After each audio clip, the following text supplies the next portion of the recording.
Shalom Bapak Ibu Saudaraku yang terkasih di dalam Tuhan.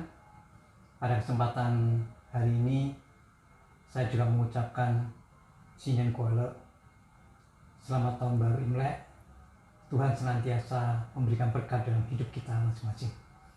Baik Bapak Ibu Saudaraku yang terkasih dalam Tuhan, pada hari ini kita akan bersama-sama merenungkan kebenaran firman Tuhan, merefleksikan kebenaran firman Tuhan dengan tema dipilih dan dikuduskan. Teks firman Tuhan terdapat dalam 1 Petrus pasal 1 ayat 1 sampai dengan 2. 1 Petrus pasal 1 ayat 1 sampai dengan 2. Saya akan membacakan bagian firman Tuhan ini. Dari Petrus, Rasul Yesus Kristus, kepada orang-orang pendatang yang tersebar di Pontus, Galatia, Kapadokia, Asia Kecil, dan Bitinia, yaitu orang-orang yang dipilih sesuai dengan rencana Allah Bapa kita, dan yang dikuduskan oleh Roh, supaya taat kepada Yesus Kristus dan menerima percikan darahnya. Kiranya kasih karunia dan damai sejahtera makin melimpah atas kamu. Bapak Ibu Saudaraku yang terkasih di dalam Tuhan, Petrus menulis surat ini untuk memperkuat iman orang-orang pendatang atau peziarah yang tersebar sewaktu mereka menderita penganiayaan hebat dari kekasaran Romawi. Dia menekankan bahwa mereka adalah orang-orang pilihan yang telah ditebus melalui darah Yesus Kristus yang berharga, dan mengingatkan mereka akan warisan ilahi mereka sebagai umat Allah yang istimewa.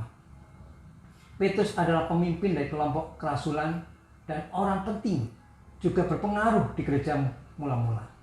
Petrus menulis suratnya ditujukan kepada orang-orang pendatang yang tersebar di Pontus, Galatia, Kapadokia, Asia Kecil, dan Bitinia.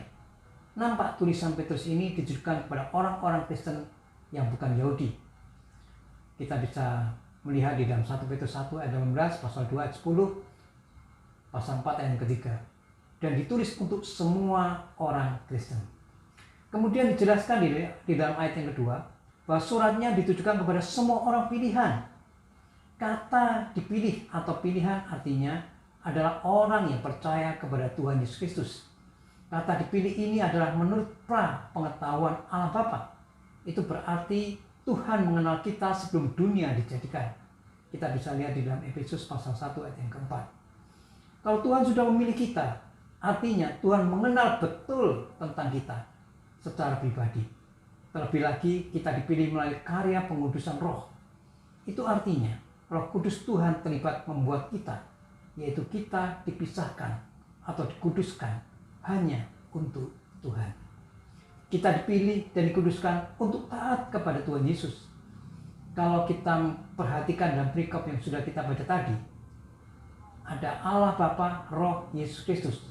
Hal ini menunjukkan peran Allah Tritunggal, Bapa, Putra, dan Roh Kudus telah ada bersama sepanjang kekekalan, dan masing-masing adalah sama-sama Allah.